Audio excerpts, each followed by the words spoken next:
시작하도록 하겠습니다. 제가 보수 본당의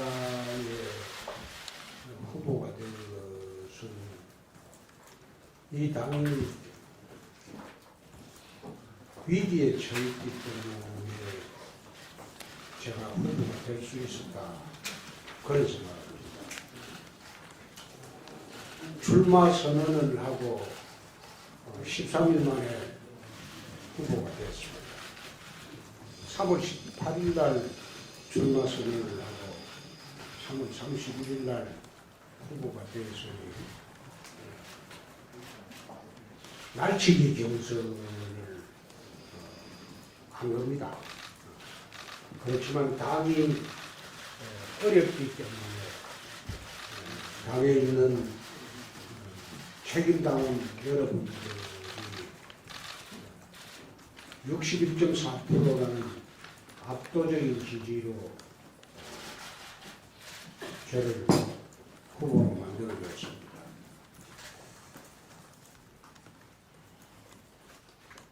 앞으로 대선이 38일 정도 남았는데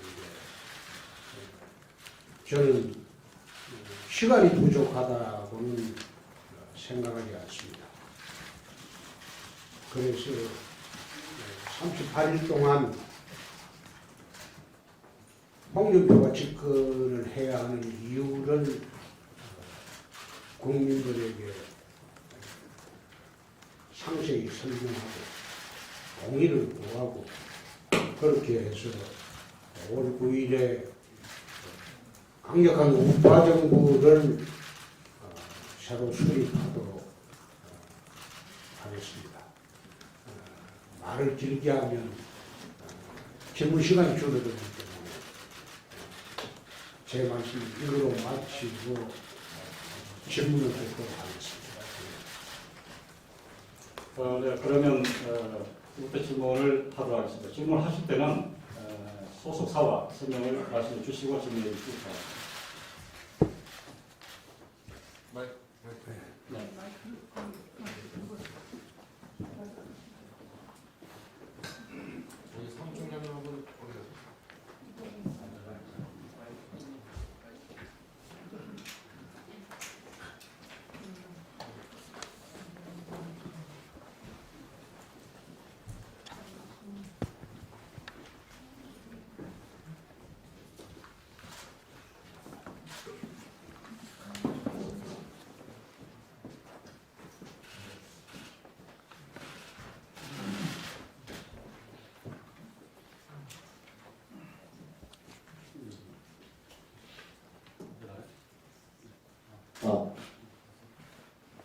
안녕하세요. 전국중앙신문의 김정수라고 합니다. 후보가 되시는 것을 축하드리고요. 또 처가가 도와주셔가지고 더 친밀하게 지내봤습니다. 이번에 대선으로 인해서 한해 역풍이 엄청나게 많이 불었고요. 그래서 보수가 완전히 몰락을 하고 그 다음에 진보가 독주하는 구도로 진행이 되고 있는데요. 후보님께서 생각하시는 새로운 보수가 무엇인지 또 그것이 다른 정당하고는 어떤 차이가 있는지 말씀을 해주시면 감사하겠습니다. 새로운 보수의 가치라는 것은 한마디로 키워드로 이야기하는 서민입니다. 보수라고 하면 보통 특권층, 부자, 기득권층, 그리고 욕심, 이런 것을 떠올리고, 진보라고 하면 미래지향적이고 좋은 것이고, 그리고 어려운 사람 도와준다, 그것을 떠올립니다. 그렇지만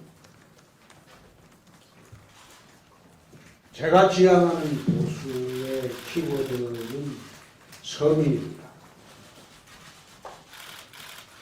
어렵고 힘들고 가난하게 사람을 도와주는 그것이 새로운 보수의 가치가 되어야 하지 않느냐, 저는 그런 생각을 갖습니다.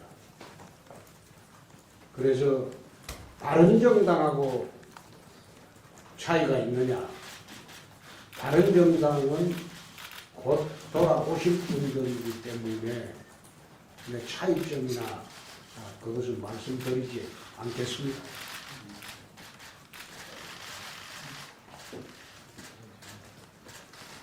다음 질문 주시기 바랍니다. 네, 경기일보 강혜인 기자입니다. 후보님께서는 이번 대선구를 연대론을 제기하고 계십니다. 먼저 보수 단일화에 대해서 설명해 주시고요. 당내에서는 바른정당 후보의 단일화 부정적인 의견들이 많이 있는데 이에 대한 설명을 좀 부탁드리겠습니다.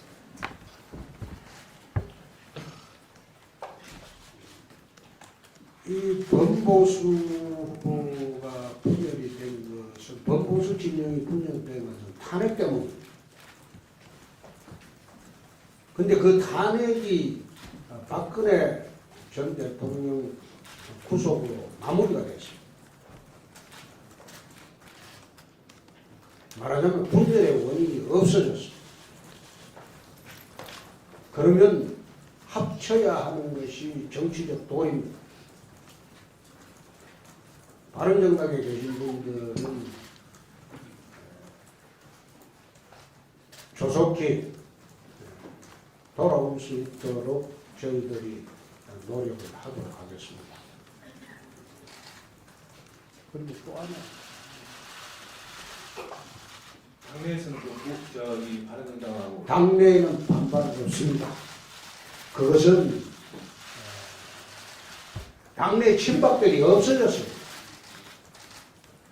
이 당이 친박 정당이었습니다. 근데 친박 정당에서 친박 후보가 마지막에 세 분이 나오고 저 혼자 나갔는데 책임당원의 61.4%가 저를 지지했습니다. 세 분 합방구보다 훨씬 많습니다. 그 말은 이 당의 친박이 없어졌다는 겁니다. 없어졌기 때문에 반발하는 것도 없습니다. 그리고 친박이 없어졌다는 그 말에 대해서는 모두 동의를 하고 있습니다. 이미 당내에서 후보되자마자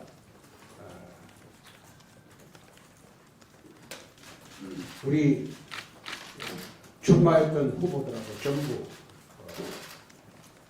대동단결을 했고, 그리고 당직자 국회의원님들 전부 대동단결을 하기로 했습니다. 이제 더 이상 친박 그런 말이 당내에서 나오지 않을 겁니다.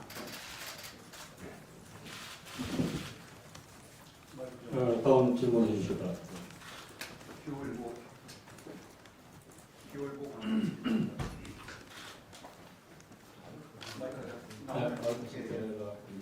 저는 제가 드릴 질문은 이른바 반문재인 연대와 관련한 질문인데요. 가능한 것으로 보시는지부터 진단해 주시고, 그다음 반문재인 연대를 추진하신다면 그 시기와 또 범위 이런 부분들을 언급해 주시고요. 그리고 일각에서는 반문재인 연대에 대한 비판 여론도 없지 않습니다. 여기에 대한 후보님의 시각을 좀 우선 반문재인 연대라는 말 자체가 저는 적절한 용어는 아닌 것 같습니다.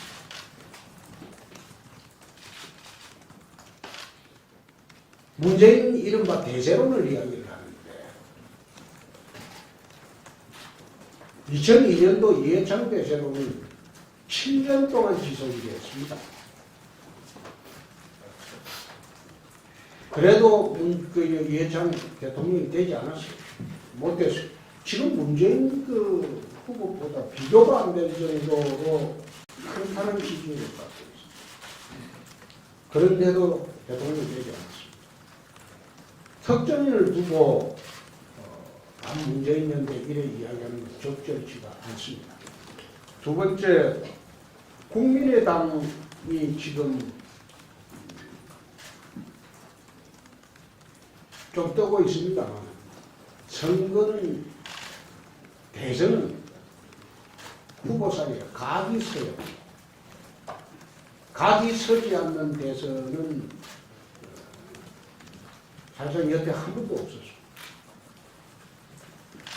문재인 후보나 안철수 후보는 호남을 근거지로 하는, 말하자면 민주당에서 떨어져 나온 그런 정당에 한나라당, 새누리당에서 과거, 지금 자유한국당에서 일부 나간 바른정당과 같이 민주당과 국민의당은 그런 관계입니다. 국민의당이라는 게 지금 바른정당하고 같은 그런 관계에 불과합니다. 보수 우파에 지금 사람이 보이지가 않으니까 일부 우리를 지지하는 세력들이 표가 떠돌아다니고 있습니다. 안희정 후보한테도 갔다가 이제는 좀 안희정 후보에서 문제를 끼워서 국민의당 쪽으로도 갔다가 이런 식으로 표가 떠돌고 있습니다. 그런데 결국 국민의당은 선거 전후를 통해서 민주당에 흡수될 수밖에 없을 겁니다. 그리고 후보도 우파 성향의 후보는 아닙니다. 사드 배치 문제만 보더라도 말씀하시는 거 보면 그것은 우파 성향의 후보는 아닙니다. 남북관계뿐만 아니라 경제정책도 보면 우파 성향의 후보는 아닙니다. 그래서 국민의당은 바른정당과 같은 말하자면 일부 떨어져 나간 정당이기 때문에 결국은 공당으로 다 합쳐진 그런 정당이라고 봅니다. 문재인 후보하고 안철수 후보하고 연대하는 것은 이해가 되지만 저희들하고 연대하는 그것은 대선에 각도 서지 않을 뿐만 아니라 사실 특정인을 배제하는 그런 연대는 저는 그게 바람직스럽지 않다. 그렇습니다. 어떻게 되는데 선거 흐름에 의해서 마지막에 제안이 오더라도 거부하실 생각인가요? 거부 문제가 아니고 그 선거 막바지에 가서 이제 판이 어떻게 형성되는가 본 문제인데 그럼 그때 가서 판단하는 문제지 지금 가정을 해놓고 답변하기는 어렵습니다. 우선 당의 성격상 그거는 연대할 대상은 아닙니다. 오늘도 경남일보 김선 본부입니다. 좀 전에 말씀하신 중에 그 바른정당 의원들이 빨리 돌아갈 수 있게끔 노력하겠다 말씀하셨는데 혹시 그와 관련해서 물리적으로 어떤 관계 하고 계시는지 어째서 제의가 왔을 경우에 만날 용인이 있는지 말씀드립니다. 물리대 구성을 하면 정치 공작이라고 해요. 저는 물리로 협상을 하겠습니다. 그리고 어제도 조영 대표나 김우순 대표하고 통화를 한 일이 있습니다. 근데 내용은 저는 함께 가자 그런 말씀을 드렸죠. 그쪽에서 말하는 내용은 그쪽 분이 대답해야 될 성질의 것이기 때문에 제가 대답하기가 어렵습니다. 수고 말씀. 다음 질문해 주시기 바랍니다.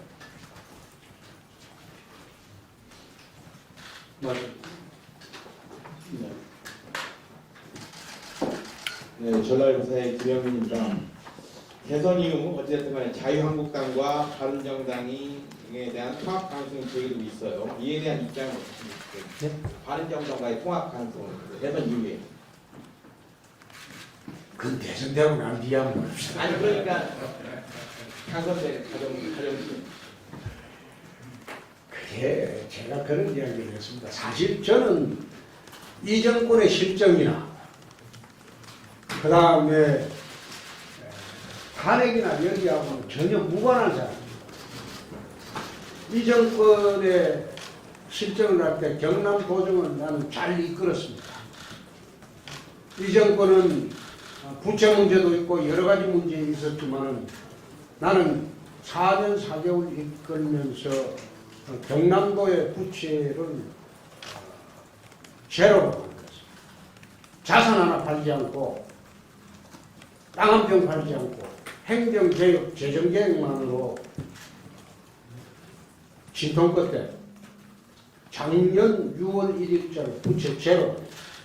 아마 지방자치 생기고 광역자치단체가 부채가 제로가 된 게 경상남도가 처음입니다. 금년에는 흑자도정을 합니다. 우리나라는 흑자도정에 관한 규정이 없습니다. 그래서 작년 6월 1일에 우리가 부채를 제로로 만들고 정부에 흑자도정을 할 수 있는 근거 규정을 마련해라. 그리고 요청해서 금년 2월에 행자부에서 흑자도정의 근거를 마련했습니다. 경상남도가 지방자치제가 생기기 이래 처음으로 광역단체 처음으로 흑자도정 시대를 열었습니다. 그리고 경남미래 50년 사업. 경상남도는 창원 기계공업산업단지와 거제 조선공업산업단지로 40년 동안 잘 먹고 살았습니다. 국가산업단지 2개로. 한때는 대한민국 GRDP가 3번째였습니다. 지금은 충남에 밀려서 4번입니다. 기계공업과 조선공업이 쇠퇴를 하고 있기 때문에 경상남도가 미래 50년 동안 먹고 살 신성장 공업산업을 마련했어야 했습니다. 그래서 제가 재임하는 도중에 국가산업단지를 정부로부터 세 곳을 지정을 추가로 받았습니다. 사천 진주의 우주항공산업단지, 그리고 밀양의 나노테크 국가산업단지, 그리고 거제의 해양플랜트 국가산업단지. 40년 만에 앞으로 50년 동안 먹고 살 국가산업단지 3개를 지정받고 금년 말이면 착공을 합니다. 그렇게 되면 경상남도는 현재의 GRDP의 10년 후에는 2배 이상 됩니다. 일자리가 수십만 개가 생깁니다.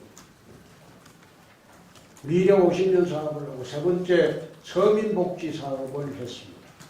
가난하고 힘들고 못 살고 어려운 사람만 집중적으로 지원하는 서민복지 사업을 지난 4년 동안 했습니다. 서민들이 희망을 갖고 살 수 있게 하는 그런 경상남도를 만들고 왔습니다. 그렇기 때문에 중앙정부가 국정농단 사태가 있고 탄핵이 있고 여기에 또는 홍준표하고는 전혀 무관합니다. 우리 지방정부는 경상남도가 빚도 닦았다. 50년 미래사업도 해서 청년들에게 꿈과 희망을 주었고 어렵고 힘든 서민들에게 잘 살 수 있는 터전을 4년 동안 우리가 만들어 왔습니다. 그렇기 때문에 이 정부의 국정농단하고는 저는 관련이 없습니다. 그리고 탄핵과 관련이 없습니다. 그렇기 때문에 이명박의 한나라당, 박근혜의 새누리당, 홍준표의 자유한국당입니다.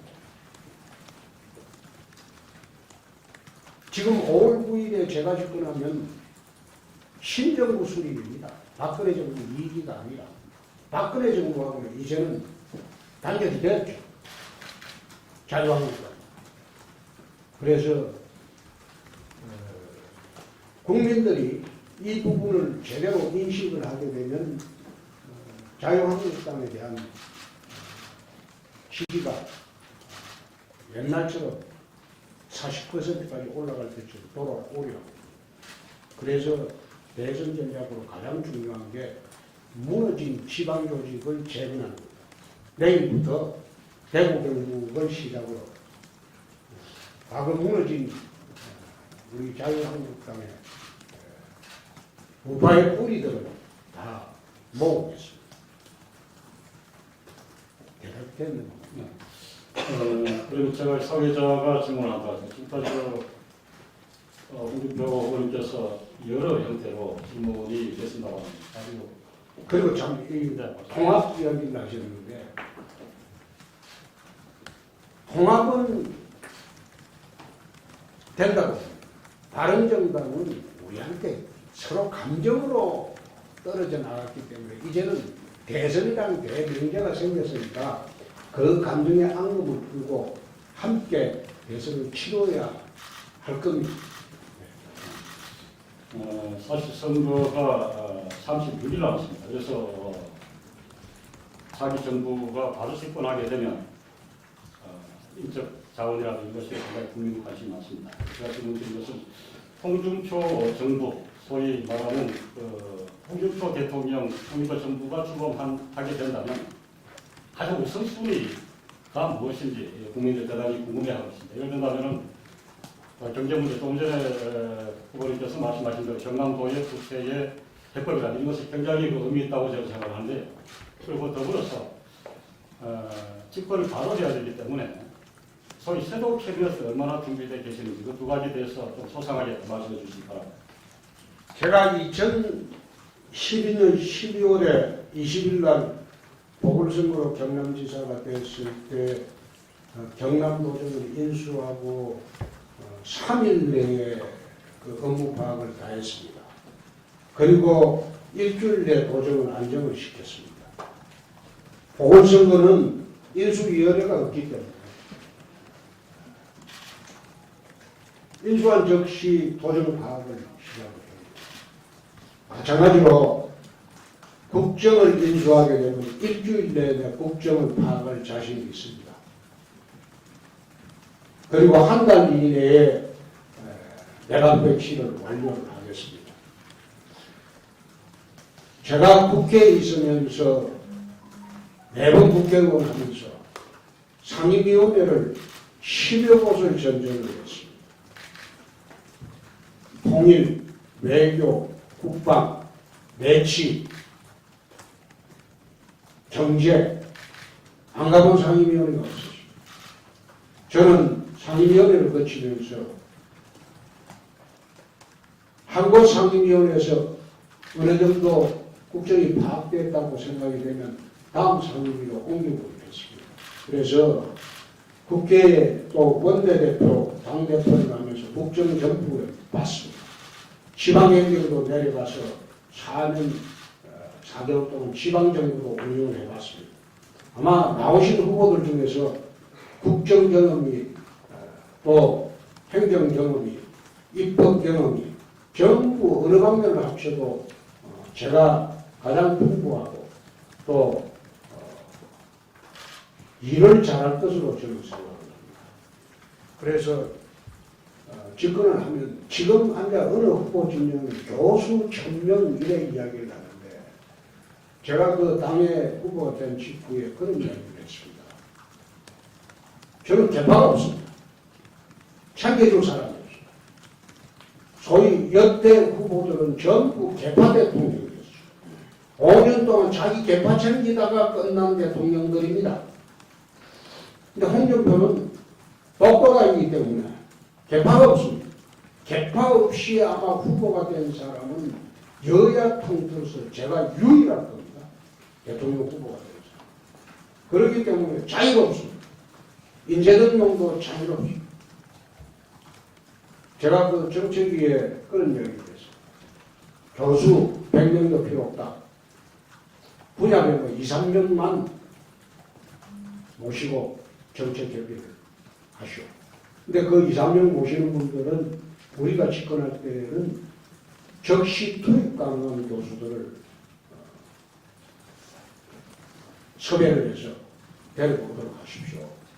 그래서 상당수 섭외가 돼서 지금 정책 활동을 하고 있습니다. 섀도우 캐비넷이라는 것은 정권에 생각합니다. 지금 사실 새로운 일부 누가 하늘에서 떨어지는 건 아닙니다. 하늘에서 떨어지는 건 아니고 지금 있는 인물 데이터베이스에 나온 인물 중에서 선정을 해도 충분합니다. 충분하고 내각은 국회의원들 중심으로 꾸리려고 합니다. 실제로 정부 운영을 내각제로 하는 게 보겠습니다. 네. 다음 질문입니다. 네, 중국의 김성호. 이번 중공회의 김성호가 네. 어저께 더불어민주당에서 그 대선 후보를 하시기 위해서는 도지사직을 빨리 내려놓으셔야 된다. 이렇게 요구를 했어요. 네.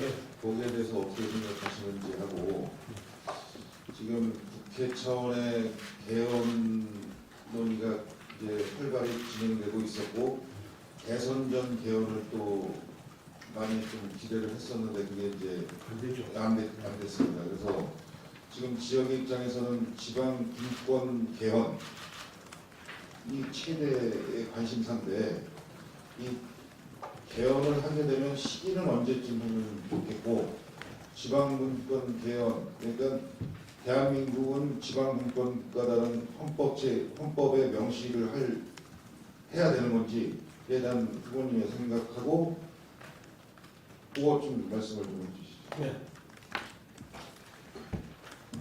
도지사직 문제는 제가 여기에 연연해서 마치 그만두지 않는 것처럼 이야기를 하는데 어떤 문제가 있냐면 이 도지사 보궐선거를 하려고 하면 지금 시장 군수님들 중에서 경남에 도지사 나오실 분들이 좀 있습니다. 그분들이 또 사퇴를 해요. 근데 그 자리에 또 출마하기 위해서 도의원들이 또 출사퇴를 해요. 근데 도의원 출마하기 위해서 또 공무원들이 다른 사람들이 또 사퇴를 해요.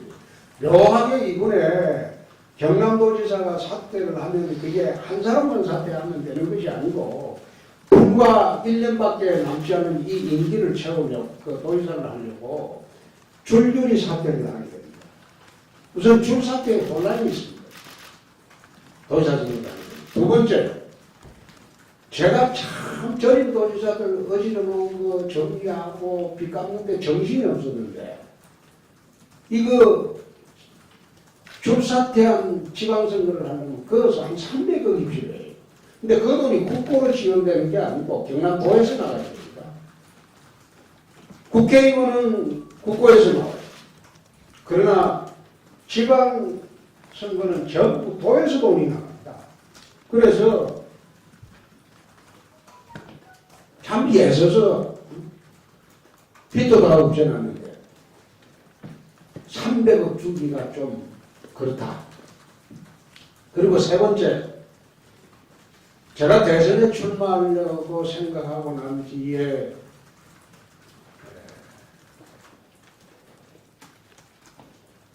무죄 판결 받고 내 대선에 나가겠다고 생각을 했습니다. 그래 했는데 한 달 동안 제가 없는 동안 경상남도의 주요 정책 이걸 갖다 결정을 다 해놨습니다.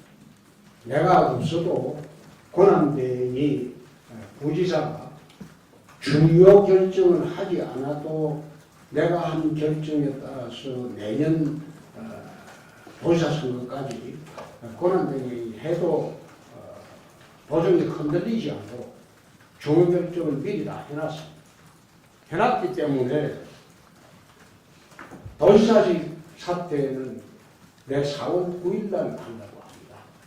4월 9일 날 하게 되면 법률상으로 4월 9일 밤 12시에 사퇴가 됩니다. 그러면 4월 10일부터 지사 권한대행이 0시부터 이제 0시 1분부터 권한대행이 권한이 생기는데 원래 그 경남도에서 두 분 사퇴한 전력이 있어요. 김혁규 씨, 그 다음에 김두관 씨. 그 사퇴를 하면서 사퇴하고 하루 또는 이틀 전에 선관위 통보를 했습니다. 실제로 지방자치단체를 사퇴하고 난 뒤에 보름 있다 통지한 적도 있어요. 선관위에서 다 보면. 그래서 그 관례대로 제가 9일날 사퇴하면 10일날 오후쯤 돼야지 이임식하고 통지를 하게 될 겁니다. 그러면 11일쯤 도달하게 되면 도지사 선거가 없습니다. 나 그런 이유로 그래 하고 나 이거 도지사직 연연하는 건 없습니다.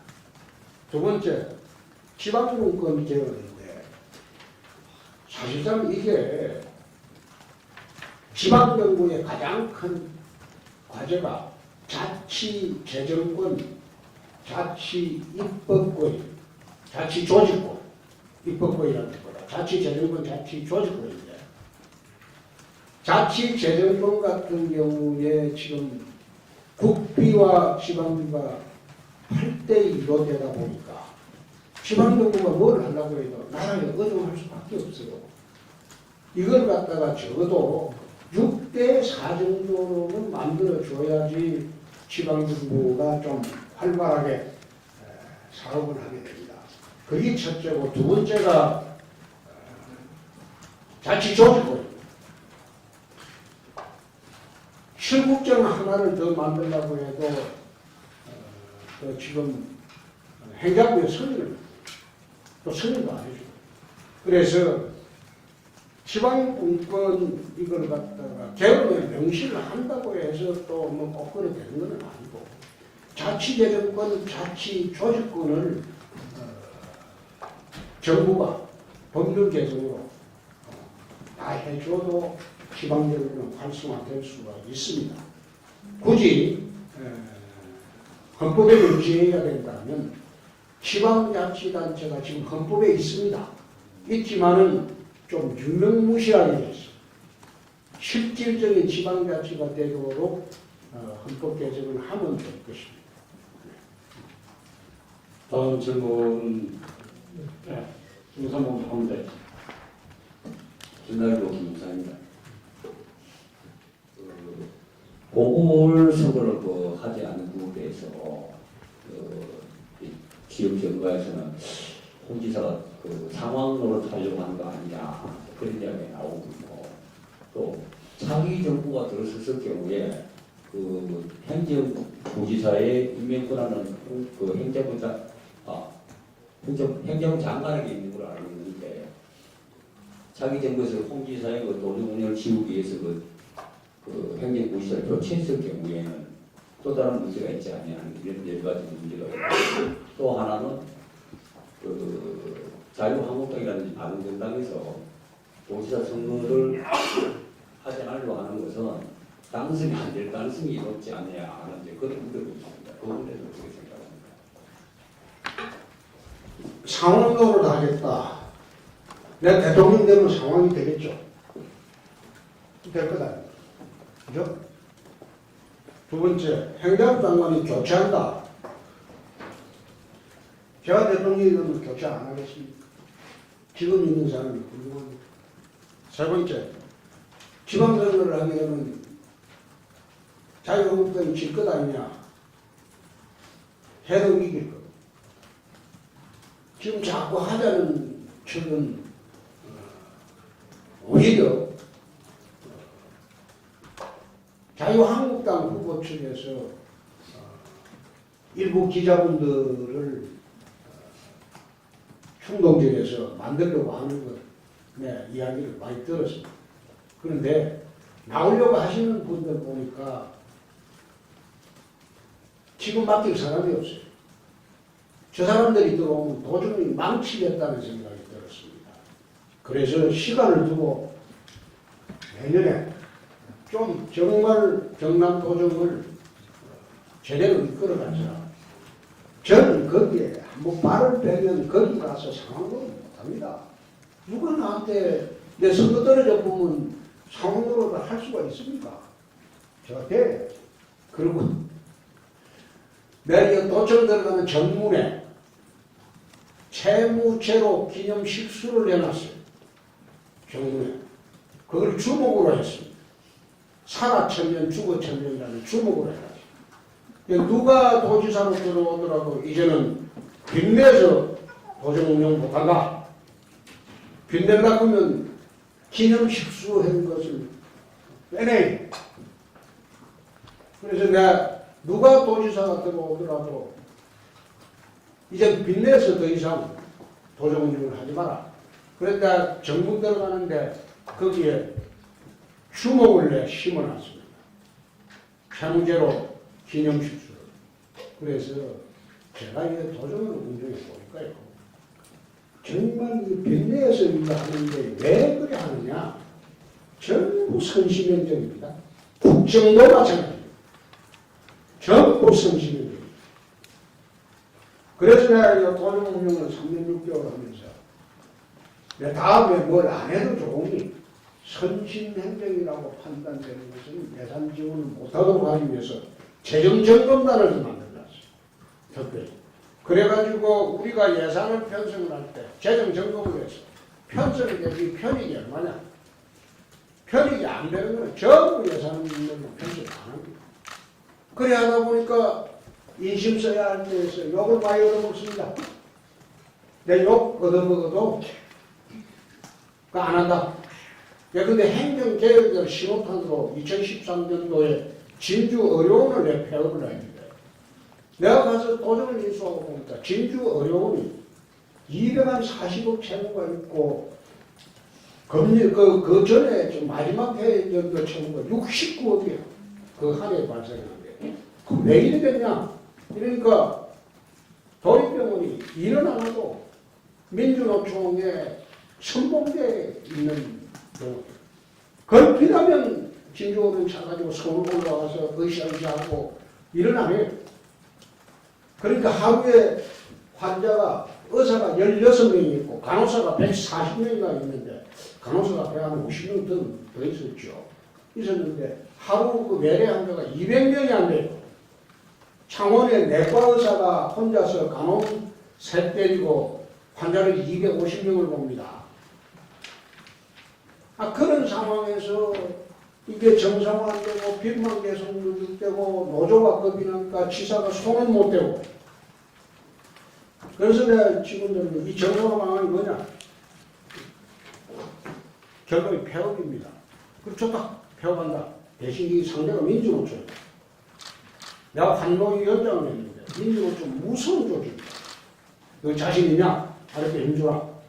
그래가지고 폐업을 시작하고 행정개혁을 거기서부터 출발을 해서 예컨대 그 지뢰 경제자유구역청 같은 경우에 내가 이제 특강을 시켜가지고 여기에 인원이 정말 필요한데 한번 가보니까 애들이 놀더라고.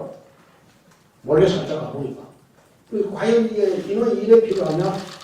특강을 해보니까 인원을 3분의 2를 줄여버렸어요. 이거 3분의 1만 해도 되는 인원을 3분의 2가 가서 놀았어요.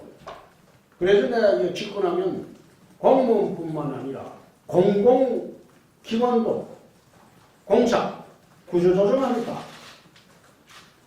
일하는 조직으로 만들겠다. 거기서 공공일자리 창출해갖고 세금 나눠먹기가 아니고 구조조정에서 그 돈 남는 돈으로 서민 복지에 다 돌리겠다. 정책 없이도 경상남도가 서민 복지가 가능했습니다. 전국 그 광역자치단체의 그 복지에서 평균이 31.3%입니다. 그런데 경상남도가 금년에 편성한 게 37.8%입니다. 그게 무슨 정세 관계 아니고 전부 구조조정하고 딴 데 예산 절약해서 서민들한테 다 돌리는 거예요. 그래서 후임지사 선정 문제도 제가 나오려고 하는 사람 보니까 하나같이 저 사람이 들어오면 경남 도정 망치겠다. 그런 생각이 들어서 미리 준비를 해놓고 시간을 갖고 자유한국당에서 좋은 사람을 골라서 내놓을 수 있도록 그래 하기 위해서 내 도지사직을 저도 지금 사표 내면 5개 집회 가서 연설하고 좋죠. 응? 지금 사표 내면 지금 하루가 지금 여삼춘인데 근데 그 잡고 있는 것은 내가 그 4년 4개월 동안 전임 지사들이 그래 의지로 놓은 걸 겨우 정상화시켜놨는데 이제 와서 다시 그게 엉망이나 될까 싶어서 아무리 그 지금 나온 사람들 내가 면면을 다 봤어요. 면면을 다 보니까 그분들한테 넘겼다는 도저히 꼭 엉망이 되겠다. 그런 판단이 들었어요. 1년밖에 안 남았는데 후임 만약 제가 대통령이 안 되더라도 행정자치구에서 누가 후임자 행정부지사로 오더라도 공무원들은 현상금입니다. 공무원들은. 그렇기 때문에 1년 동안 주요 정책을 결정을 다 하고 집행을 다 해놓고 왔기 때문에 누가 행정부지사로 받으라고 흔들림이 없었거든요. 제가 소개자 잠깐만 여자 이렇게 경상도 선거 얘기가 나와서 제가 상자 추가로 좀 질문 드리고 하겠습니다. 오늘 들어서 여러 가지 말씀을 해주셨는데 사실 제가 그 지난 당 후보 선출 때 말씀을 기억한다면 10분 만에 문재인을 제압하겠다 이렇게 이 말씀이 많은 그 보수 진영에 자극을 또 그리고 과연 이게 무엇일까 홍준표의 전략이 무엇일까라는 관심이 많이 있습니다. 그래서 오늘 이 자리에서 저 자신을 공부하기 때문에 문재인을 과연 10분 만에 어떻게 할 것인지 좀 말씀해 주시고 다른 질문을 받도록 하겠습니다. 그거 처음에는 우리 그 자유한국당 초선 의원님들이 굉장히 지금 침체가 돼 있어요. 후보가 보이지 않고 그 자리에 가서 내가 간담회를 하면서 초선 의원들 격려하는 차원에서 한 이야기입니다. 그런데 사실 2년 반 전인가 문재인 후보가 문재인이 민주당 대표를 할 때 경남도에 무상급식 때문에 좀 시끄러웠습니다. 그때 내려온 적이 있어요. 지사실에. 그래서 이제 와서 모시고 종편에서 그 생중계했어. 둘이 이야기하는 거. 25분을 이야기를 했는데 이야기를 내보니까 무상급식이 왜 이래 되는가 문제가 그것도 모르고 내려왔고 그 다음에 대책도 없이 내려왔고 그럼 분쟁이 있으면 대책이 있어야 되고 대책도 없이 내려왔고 그래서 한 25분 이야기하다가 문재인 그 당시 민주당 대표가 저한테 벽을 보고 이야기하는 느낌이다. 그래 이야기를 하는데 내가 그래 이야기를 했습니다. 내가 당신보다 먼저 당대표를 해본 사람이다.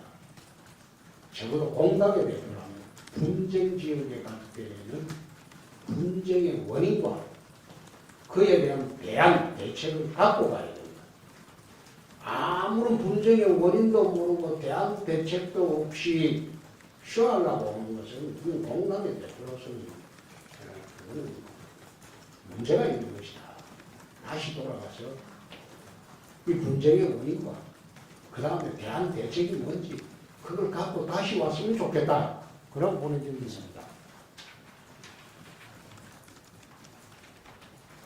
저는 정치 22년 하면서 아침에 일어나면 1시간 동안 그 전날 일어났던 국가의 현안, 국가적 현안, 문제점 여기에 대해서 입장 정리를 합니다. 1시간 동안. 입장 정리를 하고 집에서 나옵니다. 기자분들이나 다른 분들은 제가 정문정답을 한다. 정솔하게 답한다. 막말한다. 그런 이야기를 하는데 아침에 입장 정리를 늘 하고 나오는 버릇이 22년간 계속되었어요. 그렇기 때문에 내가 입장 정리를 한 부분에 대해서 어느 분야를 묻더라도 현장에서 내가 답을 적답을 합니다. 근데 대부분의 기자분들은 어떤 경우에는 막말한다고 겸손하게 이야기한다고 그런데 그런 게 아니고 아침에 나오면서 이미 매일 준비된 이야기를 기자분들한테 다 하고 있습니다. 그러니까 거기서 경솔하거나 막말한다거나 소위 막말이라고 느껴지는 것도 왜 그래 말을 표현할 수밖에 없었나 그것도 한번 생각해 보시고 막말이라고 적어주시면 고맙겠습니다. 네, 다음 중앙신문 최영욱 기자.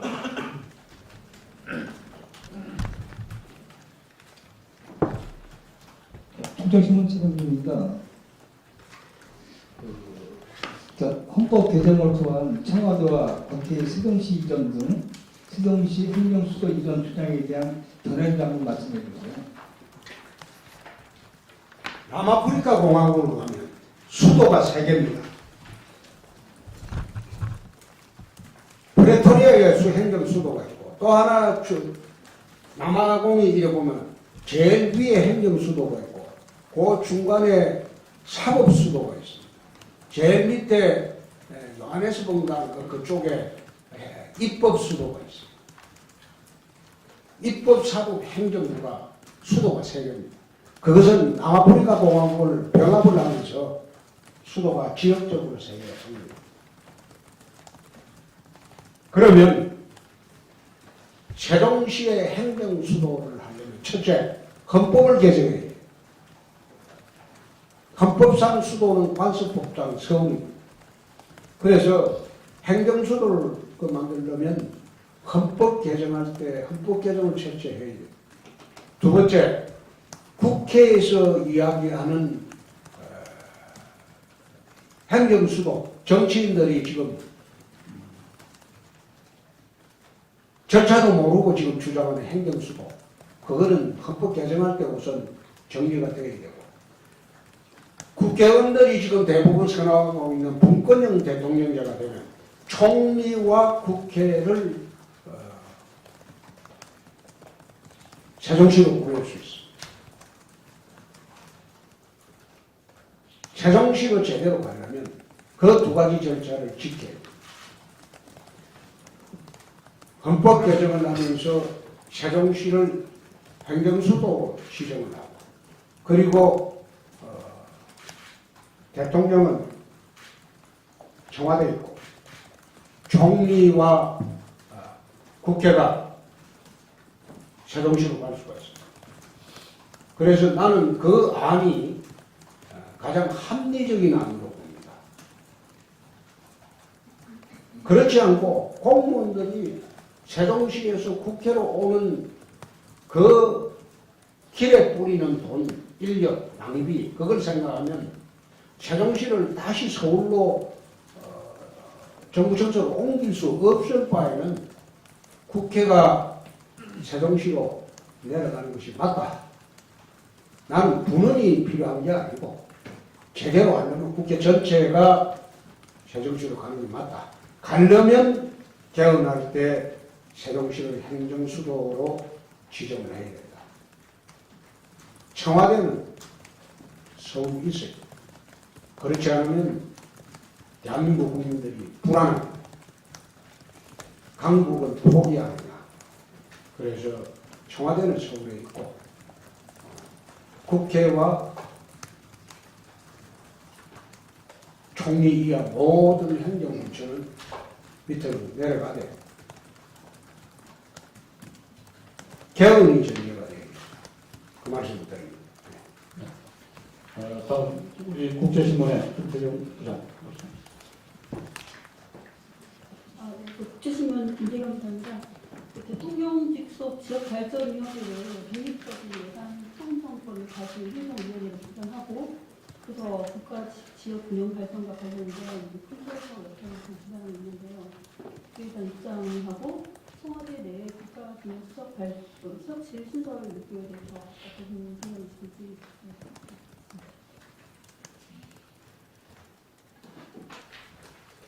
이거는 여러 가지 의견이 있을 수 있습니다만 집권자가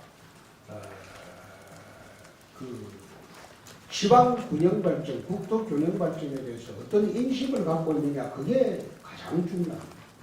가장 중요하고, 여기 국가 균형 수석실이 있다고 해서 그게 진행이 되는 게 아니고 행정부처에서 협조를 안 합니다. 정부부처에 무슨 수석이 있어가지고 지방균형발전을 위해서 뭐 해라 이러면 행정부처에서 협조를 해야 돼. 그 협조가 잘 안 됩니다. 그것은 어떻게 보면 왜 지방이 소외되게 되는가? 근본 원인부터 한번 따져봐야 돼. 지방에 가면 교육 시설이나 교육 수준이 열악해. 그리고 문화시설이 열악합니다. 또 환경이라든지 여러 가지 조건이 좋지 않아요. 어려워. 그러니까 수도권으로 몰리고, 첫째 이유가. 두 번째가 수도권에 첨단 기업이 집중되는 가장 큰 이유 중에 하나가 물류 비용입니다. 인천공항을 통해서 수출하는 물동량이 항공화물은 거의 98% 인천공항으로. 그렇다 보니까 첨단 기업이나 이런 기업들이 지방에 있어가지고 서울로 올라오고 이렇게 하기가 어렵거든요. 근데 첨단 기업이 지방으로 내려오지 않습니다. 가까이 내려가는 게 충남까지만 내려가요. 그 이하로는 내려가요. 그래서 각 지역 거점 공항을 항공화물을 실은 항공기가 뜰 수 있는 활주로를 3.8km 이상의 활주로를 김해신공항에 하나 만들고, 또 호남 지역, 새만금 지역에 거기 하나 만들고, 그렇게 만들면 첨단 기업들이 또 지방으로 내려갑니다. 그런 환경을 우선 만들어줘야 되고, 교육도 그래요. 교육도 서울 소재대학만 소위 괜찮은 대학으로 여기는 그거는 나는 바꿔야 한다고. 지역 거점 제도를, 대학을 소위 서울의 인류대학 버금가는 지역 거점 대학을 만들어야 됩니다. 대학이 너무 난입되어 있습니다. 예, 근데 내가 순천에 가보니까 인구 28만인데 대학이 5개가 있더라고. 그 대학의 학생들이 얼마냐 아닙니까? 10,000명 가는 데입니다. 그 대학이 그렇게 난입해서 되겠습니다. 그래서 지역 거점 대학을 만들어서 그 지역 거점 대학은 소위 서울 어떤 대학도 못지않는 그런 수준의 대학으로 만들어주면 굳이 서울 올라올 필요가 없죠. 지방이 발전되죠.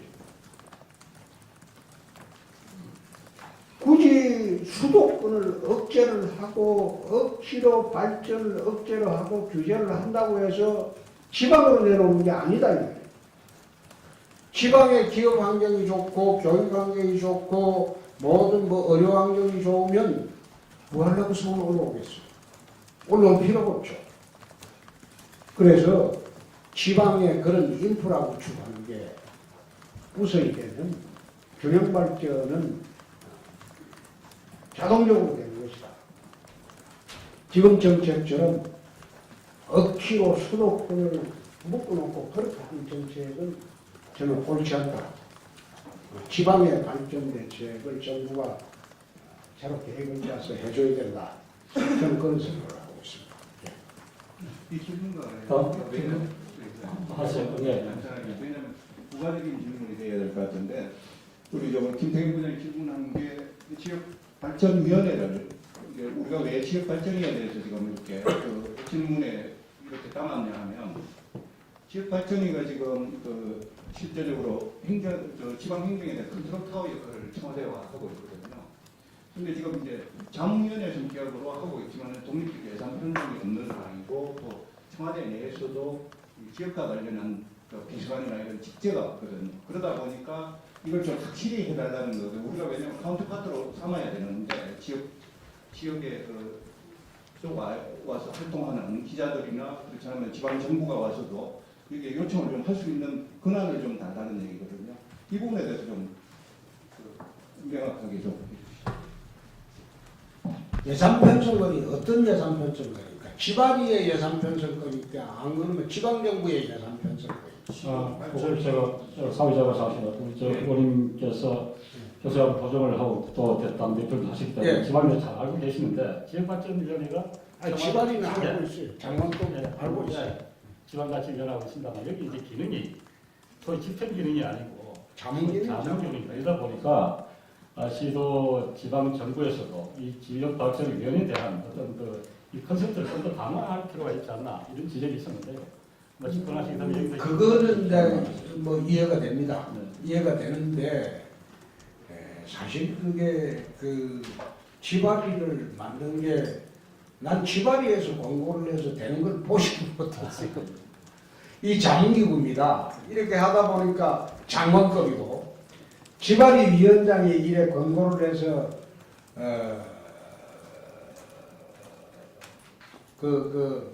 지역의 현안을 해결하는 걸 거의 못 봤어요.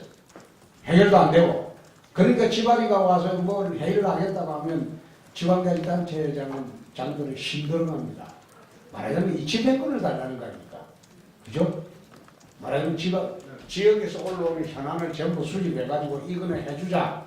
그러면 직접적으로 예산 편성권도 예산 편성권이라기보다 예산을 이거는 주라고 기재부를 통해서 이야기하면 어긋나는 그런 아니 그러니까 그래 하면 기재부에서 강제로 편성하도록 하자. 뭐 그것도 아닙니까? 그런데 그것도 일리가 있습니다. 한번 검토를 해보겠습니다. 예. 다른 제가 성의자가 한 질문하겠습니다. 사실 한국당의 대선 주자이시다 보니까 어떤 형태든 보수 재선에 관심도 크고 기대도 큽니다. 그래서 지금 현재 이 선대위가 출범을 정대 원내대표와 일부 좀 당기획을 보시겠습니다만 이 외부 인사, 소위 말하는 대본에 하는 어떤 외부 인사를 영입을 해서 공동선대위를 구성 꾸리고 계시는지 일단 기대가 있고요. 예컨대 어떤 바른정당과의 바른정당은 결과적으로 작은 지가 이렇게 말씀을 하시고 결과적으로는 한국당의 종속이 될 것이다 이렇게 말씀하셨는데 당내에 앞으로 이제 소위 통중터 체제의 한국당이 갈 수밖에 없는 그런 위치에 와 있는 친박의 정의라든지 이런 쪽에 어떤 작업을 좀 하실 것인지 지금 굉장히 시간이 없다 보니까 혹시 색채를 어떻게 할 것인지 궁금합니다. 보여주겠습니다. 선대위에 외부 명망가를 들여가지고 구성을 해서 하기가 참 시간이 있지 않습니까? 옛날에는 선대위에 외부 명망가를 영입해가지고 그 그림으로 이제 시간을 짜고 있는데 선대위는 가능하면 실무자 중심으로 할 생각입니다. 중앙에서는 어차피 후보자가 원맨쇼 할 수밖에 없습니다. 지금 시간이 없어요. 그래 할 수밖에 없어요.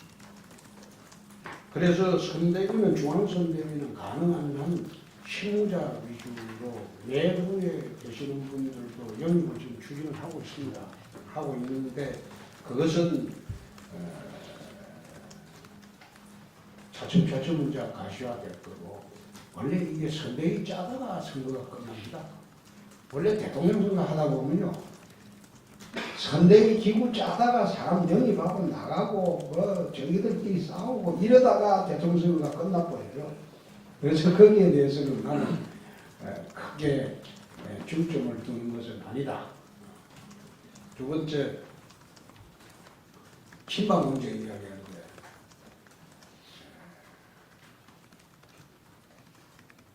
제가 집권을 하면 한 칸이 다 바뀌죠.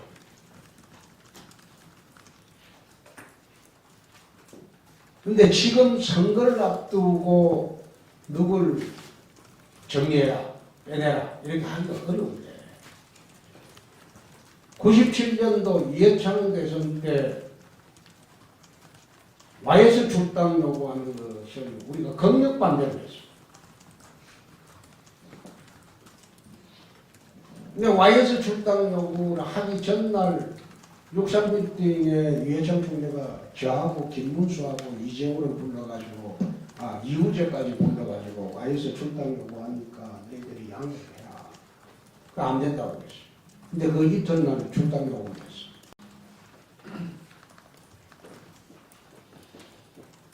그러니까 이인재 후보가 YS 등에 없고 출마를 했어요. 그때 이인재 후보가 받아간 표가 500만 표입니다. 500만 표.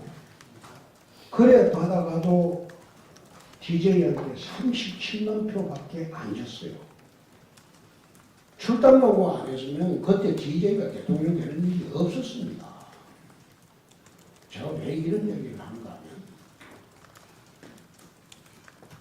친박들이 부끄러워서 지금 못 나오고 있고 지지 인사들도 의사를 밝히지 못하지만 대선을 앞두고 뺄셈 정치하는 것은 그건 아닙니다.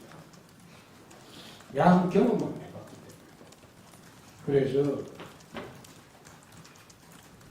친박은 없다. 또 친박들도 자기들도 친박은 없다. 이제는 힘 합쳐서 홍준표 중심으로 대선 치르자. 이런 식으로 다 의사가 이루어졌기 때문에 친박 문제는 바른정당에서 이야기하는 탄핵 6적, 8적이라는 것 중에서 대사람이 이제 당에 있어요. 그런데 이쪽 진영에서는 자기들은 8적이라고 했지만 국정농단 8적이라고 했지만 이쪽 진영에서는 탄핵 6적이라고 또 이야기를 합니다. 그러면 6명, 4명 빼고 합치까? 그쪽에 6명 빼고 여기 4명 빼고 그럼 그래 합치는 걸 한번 추진해 볼까? 내가 그런 농담을 했는데 그런 정치는 하는 게 아니죠. 이제는 남은 건 감정입니다. 앙금이고 원인이 소멸됐는데도 불구하고 감정과 앙금은 남아있다. 탄핵이라는 소위 분당의 원인이 소멸됐는데도 불구하고 감정과 앙금은 남아있으니까 감정과 앙금으로 하는 게 아니에요. 그건 대선이라는 큰 판이 벌어졌으니까 이제 감정, 앙금은 그건 털고 대선이라는 큰 판으로 가자. 이 정치적 명분이 있지 않느냐. 막 그런 이야기입니다. 방금 도민일보 김민수 부장 질문해 주시죠. 이게 강원 국민일보 진민수라고 합니다. 대한민국 시도지사위회 같은 사례 협의체가 있고요. 기관 공동대표도 협의가 있는데요. 그분들과 그 대통령과의 정례적인 공식 회의가 필요하다는 지적이 있습니다. 지역 문제에 좀 더 발빠르게 대응하고 지역 국가의 중요한 구성 원이라는 점에서 이런 지적이 좀 나오는데요. 이런 형태의 제2의 국무회의 신설 그런 계획에 대한 입장을 좀 주시면 글쎄요. 이걸 또 아까 지바리 위원장이 또 통합해도 되는 일이고 그렇잖아요. 지바리 위원장이 지역발전위원장이 식권을 갖고 있다면 그분 주도로 시도지사하고 다 이야기하면 되는 거 아닙니까? 근데 여기에 또 국무회의를 또 만든다? 그거는 그러니까 옥상 옮긴 것 같습니다. 만약 아까 말씀하신 대로 지바리 위원장한테 식권이 간다면 그분 중심으로 시도지사들 회의를 별도로 하는 게 낫겠죠. 제가 실제로 그 시도지사하면서 대통령하고 이래 회의를 해보니까 회의 끝난 후에 되는 게 하나도 없었어요. 시도에서 건의한 건데 들어주는 거 하나도 못 봤어요. 그래서 내가 처음에 한 번 정도 이게 안 되는구나 생각하고 그 다음부터는 아예 대통령 시도지사에 하면 내가 가기는 가는데 건의를 안 합니다. 아예 해보니 뭐 해주지도 않는데 뭐 하려고 건의하냐. 그리고 그런 회의는 또 뭐 하려고 하는지 모르겠어요. 해가지고 대통령 일정 연설 듣고 그냥 앉아서 시키는 대로 누구는 뭐 질문하고 누구는 뭐 질문하고 뭐 그 이야기를 가보면 저희끼리 다 짜놨더라고. 내가 물어보려고 하니까 막 정부수석이 와서 형님 참으라고 이렇게 땡기고 또 이 불국신문에 대통령 곤란하게 할까 싶으면 자꾸 땡기고 저는 그런 얘기는 안 한다. 그런 얘기는 안 하고 만약 우리가 접근하더라도 기자들과도 그냥 약속된 것만 질의응답하는 그런 게 아니고 프리토킹을 하세요. 국정 현안에 대해서 분기별로 한 번씩은 기자들 모아놓고 프리토킹을 하자. 자유스럽게 이야기하고 자유스럽게 나가고 그리고 여야 국회의원들도 모아놓고 같이 이래 식사하면서 프리토킹 하세요. 국정을 공유하세요. 국정을 공유해야지 덜 싸웁니다. 추가 질문을 또 그 토킹을 얘기하시는데 지금 과거에 그 시도지사와 대통령과의 관계가 이제 상하로 구분이 돼 있으니까 그냥 거리만 하고 듣기만 하고 후보님 말씀대로 들어주진 않고 그러지 말고 시도지사 지역발전위원회 위원장 대통령이 참석하는 회의체를 만들어서 진짜 토킹으로 국가 문제에 대해서 같이 공유를 하고 지역 문제에서 공유하고 논의하고 이런 제도가 필요하지 않겠느냐. 그거 사실 시도지사 회의를 해보니까요. 자기 지역에 도로 나달라, 다리 나달라, 뭐 나달라 전부 그거예요. 전부 그거예요. 국가적 현안이 아니고 지 동네 현안. 그 동네 현안은 사실상 그걸 다리를 놔주고 안 놔주고는 기재부에 예타하는 절차가 있고 다 있습니다. 국가 예산을 어떻게 배분하느냐 그 문제인데 그 회의가 있어 본들 내가 그 쭉 한번 해봤는데 내보이나 올라가서 해봤는데 실제로 회의가 있다고 한들 시도지사님들 그러니까 전부 사실 기재부에서 해야 하는 SOC 사항입니다. 그거는 그래 우리는 기획재정부가 필요 없죠. 아무 기획재정부가 할 일이 없죠. 이어서 정해지면 내려오는 집행기관에 들어갑니다. 그래서 그런 거는 안 해도 국가 각 기관에서 분담을 해보고 있으니까 되지 않느냐. 말하자면 행정수석이 부활이 되면 좀 달라지죠. 청와대에서 국가균형수석이라고 했는데 국가균형수석이 아니고 행정수석입니다. 행정수석 제도가 부활이 되면 이 행정수석이 지방행정을 총괄하거든요. 그러면 그 행정수석을 통해서 지방의 모든 업무가 이루어집니다. 그래서 지금 이명박 대통령이나 이때부터 또 행정수석이 있다가 이게 다 없어져 버렸어요. 오히려 행정수석을 부활해서 청와대 지방하고 교류를 직접 하고 원활히 하는 그것이 맞는 거 아닐까. 국가균형수석에서 행정수석부가 네. 사실 지역 언론 주로 청와대 국회를 출입한 중요한 언론이다 보니까 지역 발전과 관련된 질문이 사실 많았습니다. 사실 거의 후반부에 들어가는데 오늘 이 질문을 제가 하지 않을 수 없기 때문에 후보님께 다시 한번 질문을 하겠습니다. 한국당에 지금도 당적 갖고 있는 대통령께서 전 대통령 박근혜 대통령께서 영을 공부하고 계시는데요. 사실 후보님께서도 여러 가지 참 하실 말씀이 또 많으실 테고 또 가시적으로 직관적으로 말씀 많이 하셨습니다. 오늘 이야기에서 박근혜 정부가 실패 때 이렇게 다른 쪽으로 말씀하시는 분도 또 많고 또 시각이 다릅니다. 그래서 오늘 우리 쪽 후보님께서 박근혜 전 대통령의 영향력이 되어 있는 현 상황에서 우리 후보님께서 어떤 생각하시고 또 앞으로 자기 정부를 어떻게 해야 될 것인지 거기에 대해서 좀 말씀해 주시면 감사하겠습니다. 그 박근혜 대통령은 어떻게 할 것인지 네, 거기에 대해서 좀 앞으로 그거는 저는 오늘 아침에 라디오 방송을 잠시 하면서 그 이야기를 했습니다. 박근혜 대통령은 정치 투쟁에서 졌다. 정치 투쟁에서 졌다.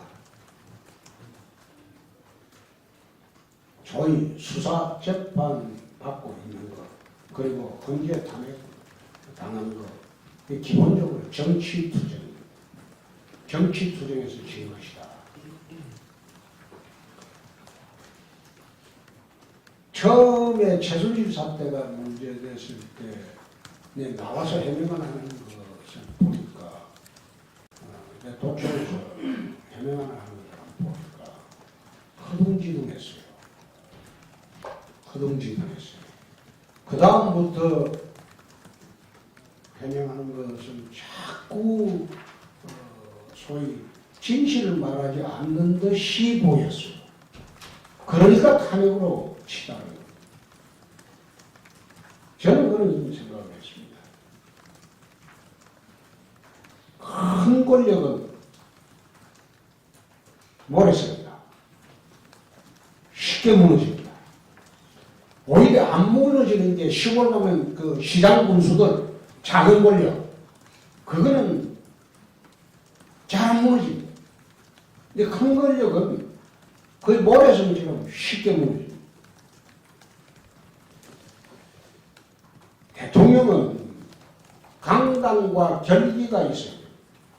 강단과 결기가 없는 대통령은 나라 그런 사람이 대통령이 되면 나라가 어려워져.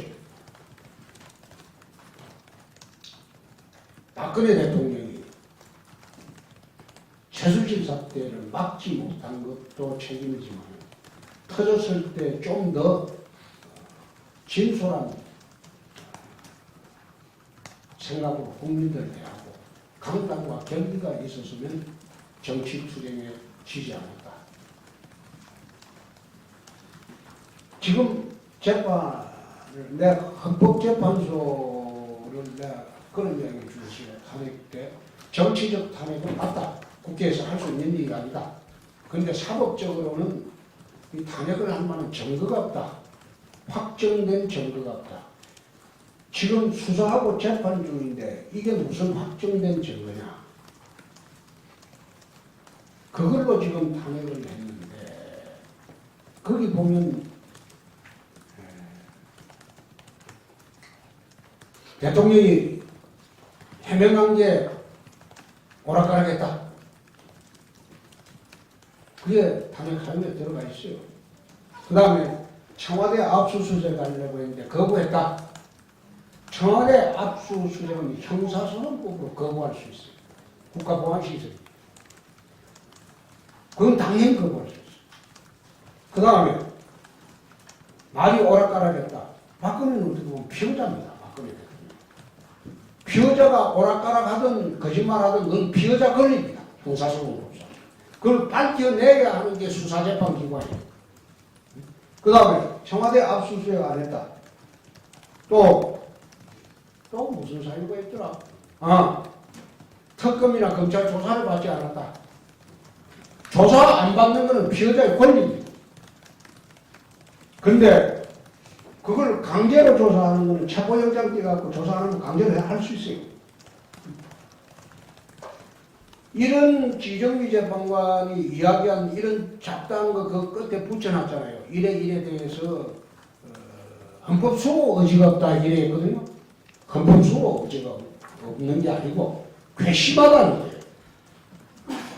말하자면 작품들에게나 하는 그런 재판장의 훈계문입니다. 그건 탄핵사유 아니에요. 그게 헌법재판소의 판결문인데 참 부끄러운 판결문이다. 나는 탄핵을 반대하는 거 아닙니다. 했으면 제대로 된 증거 가지고 제대로 했으면 괜찮은데 이건 제대로 된 증거 없이 마치 작품들 훈계하듯이 탄핵을 하는 그런 재판이 아니죠. 그야말로 그게 원님 재판이지. 네 죄를 내가 알렸다. 원님 재판인 거죠. 그런 식으로 내가 보면서 저거는 헌재 판결문이 아니고 정치투쟁에서 진 것이다. 촛불 여론이 워낙 높고 국민 여론이 높다고 뭐 이거 다른 사회 구체가 당선되지 않겠느냐. 결국은 그겁니다. 그래서 내가 이래 비판을 한 지가 지금 보름이 넘었을 겁니다. 근데 보름이 넘었는데 헌재에서 성명서 하나 나온 거 있습니까? 언론기관에서 홍준표 말이 틀렸다고 사설 하나 나온 거 있습니다. 그거 없어요. 제가 보기에는 내 말이 정확합니다. 그래서 박근혜 전 대통령은 정치 투쟁에서 졌다. 그는 사법기관을 이용한 정치 투쟁에서 졌다. 저는 그래 봅니다. 그래서 정치 투쟁에서 증거는 사실이고 현실이니까 이제부터라도 우리는 자유한국당은 새로운 길을 간다. 오늘 한번 지금 한번 보십시오. 과연 제 이야기 헌재 판결문에 대해서 홍준표 주장은 어처구니 없다. 뭘 근거로 그런 이야기를 할 수 있는지 한번 보십시오. 중앙언론이나 지방언론에서, 방송에서, 신문에서, 인터넷에서 홍준표 주장은 이래한 게 오래됐어요. 그 주장에 대해서 적어도 이 나라의 보수 적통인 가장 큰 세력 중에 하나는 당의 대통령 후보가 있습니다. 가장 유력한 후보입니다. 나는 박근혜 전 대통령을 내가 옹호하지 않습니다. 그러나 이런 식으로 탄핵하는 것은 아니었다. 4월 말에 내려간다고 했으니 그때까지 기다리는 게 맞지 않겠냐? 네, 그런 얘기였어. 그건 탄핵 시장이거든요. 국회에서 탄핵하는 것보다 탄핵을 하면 전부 헌법재판소로 갈 것이다. 그러면 이거는 민주주의 하에 재판이 아닌 여론재판이 되고 인민재판이 된다. 그거는 제대로 된 재판이 안 된다. 그래서 그렇게 하지 말고 스스로 내려가게 하는 것이 어떠냐? 내가 탄핵전에 그런 제안을 수없이 했어요. 내가 창원에 앉아가지고 페이스북을 통해서. 그래서 이런 부분은 어차피 탄핵을 해버렸기 때문에 이 단심제입니다. 딱 한 번에 끝나는 재판. 우리 헌법에 단심제가 2개가 있습니다. 비상계엄하여 군사재판이 있고 탄핵재판이 있습니다. 그 단심제인데 이 불복할 방법이 없어요. 정치적으로 끝나버립니다. 헌법적으로도 끝나버립니다. 그래서 승복하지 않은 도리가 없고 그거는 나중에 역사에 맡기고 지금 우리 새롭게 출발합니다. 추가로 질문하시면 계십니다. 네, 김진호, 정봉래 김진호 국장 질문해 주실 것 같아요.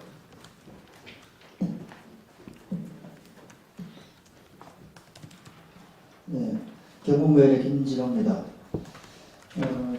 뭐 지역 현안은 아마 따로 별도로 뭐 수면 질문하신다 하지만 대구 경북과 부산 경남과 통틀어서 얘기 많이 되던 동남권 신공항 관련해서 간단히 질문을 드리겠습니다. 전체적으로 국책 사업에 대한 어떤 대선 후보의 입장을 좀 듣고 싶었는데요. 동남권 신공항 같은 경우가 대통령 선거 공약으로 약속이 됐다가 지역 갈등을 우려한 그 정부의 그 여러 가지 우려 때문에 이러한 걸 바로 어느 정도 선택이 못 되고 결국 김해공항 확장으로 결정이 되어버렸고 그 이후에 그런 부분들이 이제 갈등하면서 여러 가지 아쉬운 부분들이 많았어요. 대구 경북도 아쉬워했고 또 부산 경남 경북이 아쉬워했던 그런 부분들인데 이런 부분들에 대해서 국적사업도 항상 이런 부분들이 있는 것 같아요. 어떤 지역 갈등이 있을 경우에 어떻게 판단을 해야 되나 이런 부분에 대해서 굉장히 추진력이라든가 이런 의지에 대해서 굉장히 어떻게 나가는 게 좋았을까 하는 생각을 하게 되는데 우리 후보님은 앞으로 이런 경우가 생겼을 때 어떻게 하실 것인지 먼저 말씀을 주시고 그 대안으로 지금 대구공항이 통합공항이 이전에 지금 진행되고 있는데 박근혜 대통령이 뭐 이 부분을 좀 풀기 위해서 약속을 했는데 사실은 뭐 대통령이 탄핵되다 보니까 지금 또 지지부진하고 있어요. 이런 부분에 대해서도 앞으로 뭐 어떤 식으로 진입할 수 하겠다 이런 부분들에 대해서 좀 얘기를 좀 드렸습니다. 국책 사업은 시도 간에 경쟁에 붙이지 말고 그건 대통령의 결단입니다. 대통령 대통령이 결단으로 정해야 하는 문제지 동남권 신공항 문제도 대통령이 결단을 하지 않고 시도관의 눈치만 보다가 이게 갈등을 키운 겁니다. 철저하게 전문가의 자문을 얻어서 대통령이 그런 결단을 해야 됩니다. 대통령이 다른 지역에 욕을 먹더라도 이 지역에 무엇을 하는 게 옳겠다. 그러면 대통령이 결단해야 됩니다. 대통령이 결단을 하지 않고 여 눈치 저 눈치 보다가 미루다가 이런 일이 생깁니다. 그래서 만약 제가 집권을 하면 이 국책사업을 하는데 시도의 이익이나 시도민의 눈치나 그 보지 않고 대통령의 결단으로 모든 것을 정리를 하겠습니다. 두 번째, 대구공항 문제는 이거는 현재는 기부대 양려 방식으로 대구공항을 이전하려고 합니다. 그래서 국비가 들어가지 않는 사업으로 저는 알고 있습니다. 그렇기 때문에 대구시하고 기부대 양려 방식으로 공항 건설하는 업자들 사이의 문제지 국가가 관여할 문제는 아니라고 합니다. 또 부산 경남 지역에서 기부대 양려 방식으로 공항 건설하는 것을 시비 걸어서도 안 된다고 봅니다. 그런데 규모는 조금 아마 항공 수요에 맞춰서 조금 조정을 해야 되지 않나 그런 생각을 합니다. 이미 김해공항에 활주로가 3.8km짜리 새로운 활주로를 만드는 판에 새롭게 그에 도전하게 만든 게 영남권에 이롭겠느냐 전체 국가의 의지로 봐서는 그건 별개라고 생각합니다. 덧붙여 그 전국일보 오셨는가요? 전라북도? 새만금에 대해서는 우리가 확정된 자료가 있습니다. 새만금을 두바이식으로 개발한다. 그 우리 자료에는 홍콩식으로 되어 있을 거예요. 근데 홍콩식은 체제를 일국 2체제 체제에서 이제 그런 개념이고 현재 두바이식으로 새만금을 개발한다는 그 우리 세부적인 자료가 강수법 있나? 그 전국일보를 주고 전라북도에서 한번 논의해 보세요. 더 이상 새만금 가지고 대선에 우르고 먹는 사례가 안 돼도 우리가 만드는 그 새만금 대책을 전국일보는 그게 지금 앉아서 20몇 년 동안 대선만 되고 우르고 먹는 거예요. 그래서 이번에는 그렇게 하지 않는다. 여기는 이거 들고 그걸 저기 홍콩식으로 했는데 홍콩식으로 이제 일국 2체제식인데 두바이 형태로 개발을 합니다. 오늘 정말 감사합니다. 이렇게 우리표 후보님께서 1시간 반 동안 열정과 또 소탈에도 말씀해 주시고 국정 현안, 지역 균형 발전, 집권부 바로 우선순위 이렇게 잘 말씀해 주셨습니다.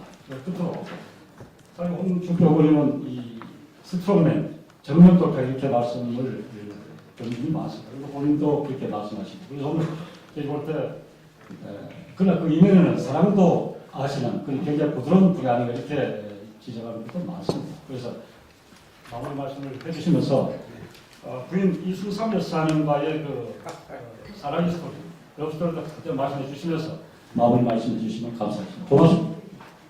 사실 내 전라북도는 이번에 내한테 한 40%는 지지를 해줘요. 내가 전라북도 도민이었어요. 20대 때. 거기서 내 몸무게가 대학 때 48kg였어요. 그래서 신체 등급을 사급을 받았어요. 방위소를 받았는데 고향에 가서 방위소를 하기가 창피해서 우리 집사람 고향으로 갔습니다. 주민등록만 옮기면 그 당시에 전라북도 부안 행안에서 내가 1년 2개월 동안 5.18 그 직후에 내가 거기서 군부대에서 강의를 하면서 얼마나 맞았겠습니까? 경상도가 내 혼자. 매일 아침 출근하면 1시간 두들겨 맞고 일하고 퇴근하기 전에 1시간 두들겨 맞고 내가 참 날 패던 상사가 하나 있었어요. 내가 거기 때문에 사법시험에 합격했어요.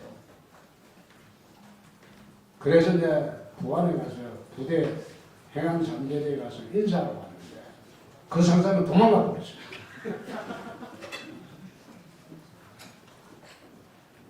나는 집사람이 전라북도 그 부안군인데 우리 국민은행 안암동 지점에 군산여상 졸업하고 우리 국민은행 안암동 지점에 고대 옆에 거기에 이제 창구 행원을 하고 있었습니다.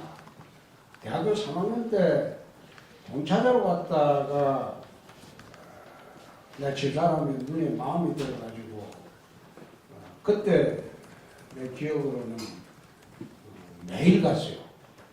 점심시간에 하숙집에서 밥 먹고 올라가면서 가서 나는 100원 자전거로 기억을 하는데 자기는 1,000원이라고 그러길래 그때 1,000원이면 큰 돈이었습니다.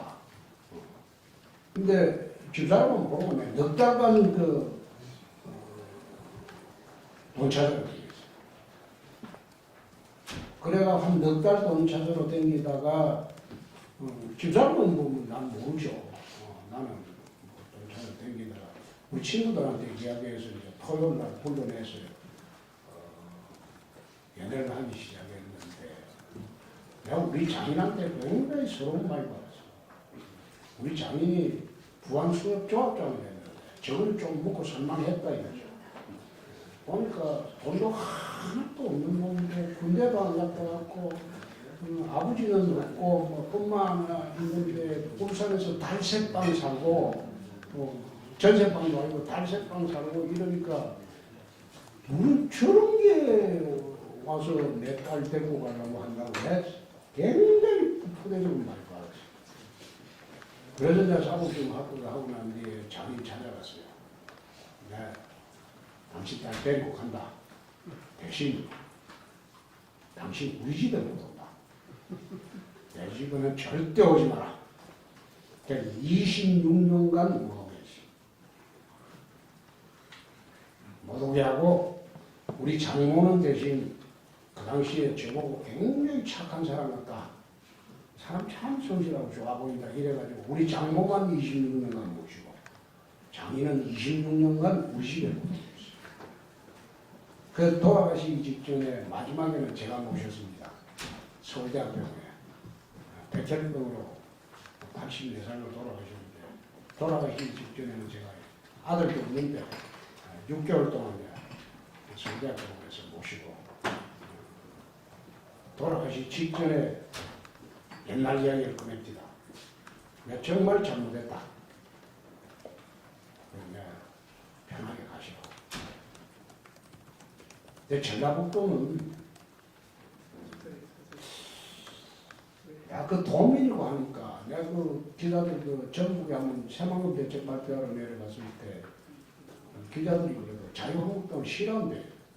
자유한국당 싫지만 홍콩도 싫어하면 안 되지. 전라북도에서는. 내가 전라남도도 그래요. 가면 내가 그거 검사할 때 그 깡패 잡느라고 1년 3개월을 광주에서 검사했는데 충장로 깡패들을 내가 완전히 싹쓸이를 했습니다.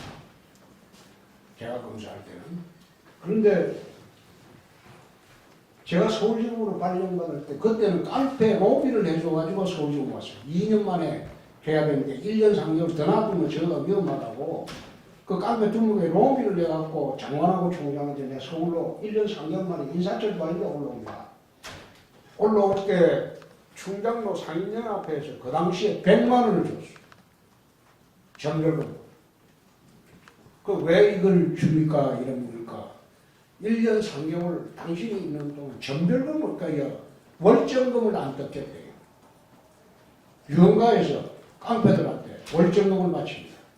매달 바치는데 하도 깡패들을 싹쓸이하는 말로 월정금은 안 줬는데 자기들 지금 주려면 당신한테 1억 줘도 된다. 근데 안 받을 거고. 내가 그때 전별금으로 청장로 상인연합회에서 연가연합회에서 100만 원을 받아요. 뭐 거기서 신호도 지났으니까. 그래서 내가 호남에서는 내가 본선에 나가면 호남에서 내가 전국에서는 나한테 덕분이 꽤 있을 겁니다. 그리고 새만금 그거 보면요, 홍준표가 계획하면 합니다. 그러니까 그 가서 된다 안 된다 그러지 말고 홍준표가 하면 된다. 그래서